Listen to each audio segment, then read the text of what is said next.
네, 관세 불확실성이 커지면서 지난달 대미 수출이 감소한 가운데 조만간 미국과의 무역 협상이 타결될 가능성이 제기되고 있습니다. 밤사이 사상 초유의 대통령 권한대행의 대행의 대행 체제가 됐죠. 오늘 금융시장 충격은 없을지도 함께 전망해 보겠습니다. 주원 현대경제연구원 실장 나와 계십니다. 실장님 나와 계시죠? 네, 안녕하십니까. 네, 안녕하십니까. 먼저 밤사이 국회에서 일어난 일부터 짧게 한번 짚어보겠습니다. 최상목 경제부총리까지 사퇴하고 이주호 교육부총리가 대통령 권한대행직을 수행하게 됐습니다. 일단 경제적인 불확실성이 더 커진 셈이라고 할 수 있겠는데 당장의 금융시장에 변동은 없겠습니까? 아니요, 변동성이 좀 상당히 높을 걸로 생각이 되고요. 네. 일단은 우리 경제 사령탑이 없어진 상황이기 때문에 물론 이제 기재부 1차관이 뭐 대응을 하긴 하지만 또 이제 네. 이주호 부총리가 또 그 전체적인 컨트롤을 하긴 하지만 지금 투경도 간신히 통과됐고 또 이제 대미 통상 협상도 진행 중이기 때문에 바깥에서 보는 한국 시장에 대한 배신도는 많이 좀 떨어질 것 같아요. 물론 이제 장은 열려가야 되겠지만 주식시장이 좀 약세를 보이고 환율은 좀 올라가는 그런 양상으로 시작되지 않을까 생각이 듭니다. 네, 이주호 부총리 같은 경우에는 혼돈과 국정 공백 없이 운영하겠다라는 의지를 보이기는 했지만 어쩔 수 없이 우려는 나오고 있고 또 대응책도 마련이 돼야 될 것 같습니다. 자, 다음으로 우리 경제 버팀목인 수출 실적 짚어보겠습니다. 어제 산업통상자원부가 4월 수출입 동향을 발표했는데 한국의 대미 수출이 많이 줄었더라고요. 7% 가까이 줄었는데 특히 효자 품목이었던 자동차가 16%나 감소했습니다. 이거 같은 경우는 미국발 관세 충격이 본격화됐다고 볼 수 있겠습니까? 네, 어제 이제 발표된 우리나라 4월 전체 수출은 전년 동을 대비 플러스 3.7%긴 한데요. 네. 대미 수출이 좀 많이 감소했습니다. 이게 대미 수출 쪽에 감소한 품목을 보면 자동차하고 기계, 어떻게 보면 우리 이제 미국 쪽으로 가는 수출의 핵심이라고 할 수 있는 이제 그런 부분인데, 이게 곰곰이 생각해 보면 이제 관세 인상이 발효가 된 게 4월 초니까 작년 말부터 올해 3월까지 좀 미리 수출을 해놨던 것 같고요. 그렇다면 이제 말씀하신 대로 관세 인상 요건이 이제 더 본격적으로 좀 나올 거라 생각되고, 그렇다면은 우리 이제 중국으로 가는 게 한 뭐 20%, 미국으로 가는 게 20%면은 가장 큰 시장 중에 미국 시장으로 가는 수출이 앞으로는 좀 상당히 부진할 가능성이 있고, 그게 결국은 전체 수출 경기를 떨어뜨리는 역할을 할 거로 생각이 듭니다. 네. 말씀하신 대로 관세 충격은 이제 본격화가 시작이 된 거고 앞으로 더 커질 수도 있을 텐데 이런 대미 수출 감소세가 앞으로 더 심해질까요, 그러면?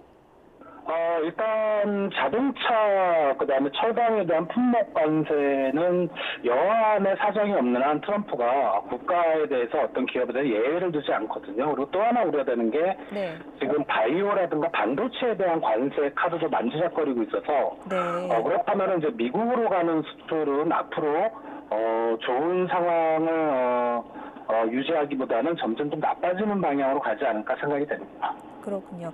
그런데 일각에서는 이렇게 대미 흑자 규모가 축소되는 게 오히려 미국과 관세 협상에서 우리가 사용할 수 있는 협상 카드가 될 수도 있다, 이렇게 활용할 수도 있다, 이런 관측이 나오던데 어떻게 보십니까? 이제 트럼프 대통령이 저번에 이제 상호관세를 발표하면서 근거로 삼았던 거는 최근의 통계가 아니고 작년 연간 통계였거든요. 네. 그리고 이제 월별로 보면 우리나라만 지금 사실 대미 수출이 감소하는 게 아니고 미국에 수출을 많이 하는 그런 다른 나라들도 분명히 감소하고 있을 거란 말이죠. 그래서 네. 우리나라가 협상 카드에 이게 뭐 4월 통계가 대미 흑자 규모가 좀 많이 줄었고 수출이 감소했다는 걸 가지고 충분한 어필을 하기는 좀 어렵다고 생각이 됩니다. 네.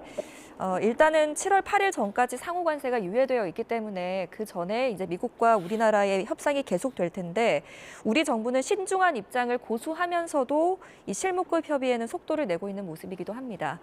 원래 또 미국 측은 속전속결로 처리하고 싶어 했지 않습니까? 그런데 대선 전에 이 실질적인 성과가 나기는 쉽지 않을 것이라는 관측이 나오던데 어떻게 보십니까? 실무권 협의가 들어가더라도 우리 이제 어떤 경제 사령탑이 있어야 되고 네. 대통령의 권한 대행이 있어야 되는데 뭐 일부 좀 뭐 세세한 사안은 실무급에서 우리가 협상에 어떤 합의를 할 수 있지만 큰 틀에서는 뭔가 좀 그 위쪽에서의 어떤 제가가 있어야 되거든요. 그래서 오히려 최근의 정치 상황 때문에 뭐 한미 간의 협상 속도는 미국이 의도한 대로 이렇게 빨리 끝날 것 같지는 않고 뭐 대통령 선거 이전에 뭔가 뚜렷한 성과가 나오기는 어렵지 않을까 생각이 됩니다. 네, 말씀하신 것처럼 지금 또 심지어 대행의 대행 체제이기 때문에 상황이 여의치는 않을 것 같습니다. 자, 얼마 전에 관심이 컸던 트럼프 주니어 방한 일정이 이제 마무리가 됐는데요. 한화, 네이버, 롯데, CJ 등 여러 기업들을 만났습니다. 워낙 실세로 꼽히는 인물이었다 보니까 이게 이 사람과의 만남이 협상에 좀 영향이 있을지도 관심이었거든요. 구체적으로 어떤 영향이 있을 거라고 보세요?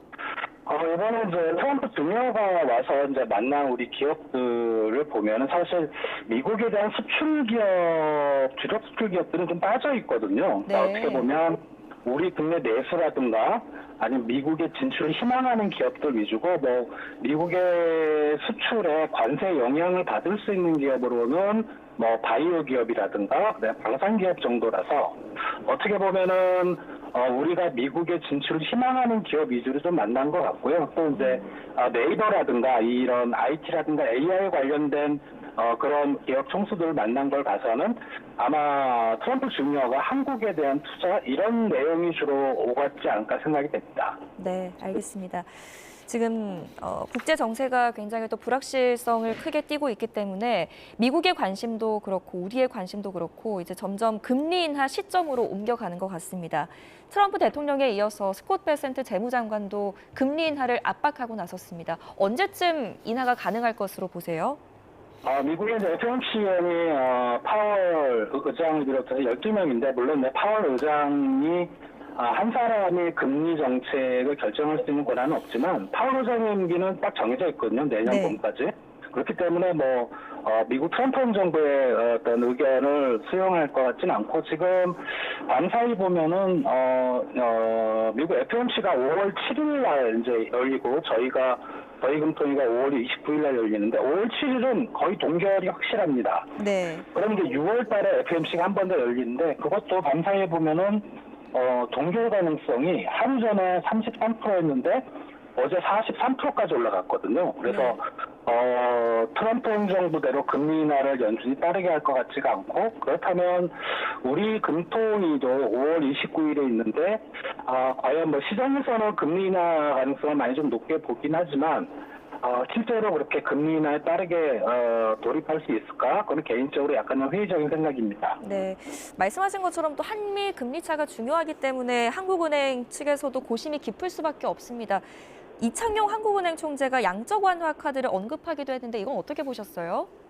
양적 완화라는 거는 기본적으로 제로 금리까지 내려갔을 때 이제 경기가 올라가지 않을 땐 양적 완화라는 카드를 쓰는데 미국하고 네. 일본 정도거든요. 그래서 이거는 좀 너무 좀 설레발치는 거 아닌가? 물론 뭐 이창용 총재가 들어와서 포워드 가이던스라든가 이런 미국의 어떤 통화 정책에 어떤 선진적인 기법을 도입하려고 하는 뭐 이야기긴 하지만 지금 우리나라 경제 상황은 지금 양적 완화가 문제가 아니거든요. 그래서 상당히 뭐 그것 때문에 우리가 금리 인하를 더 빠르게 한다 이건 아닌 것 같고 네. 현재 어떤 개인적인 의견으로 우리가 언젠가는 그런 선진 어떤 통화 정책 시스템으로 가야 된다라는 그런 존재감을 피력한 그런 코멘트라고 생각이 됩니다.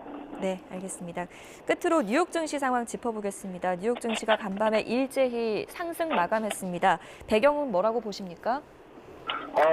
지금 나스닥을 중심으로 해서 많이 올랐거든요. 뭐 다른 3대 지수들도 올라갔지만은 나스닥이 1.5% 이상 올랐는데 네. 지금 들어온 이제 IT 기업이죠. MS하고 메타가 상당히 좀 엔비디아도 많이 올랐고 이제 그런 부분을 생각할 때 이번에 관세 정책에서 AI 쪽 기업들은 좀 빠지는 것 같아요. 이 영향이 좀 덜하다. 그래서 그런 부분에 어떤 실적이 예상보다 좋았고 그런 부분에 대한 전망이 좋으니까 어떤 기술주, IT 기술주 중심으로 나스닥이 크게 올랐던 것 같습니다.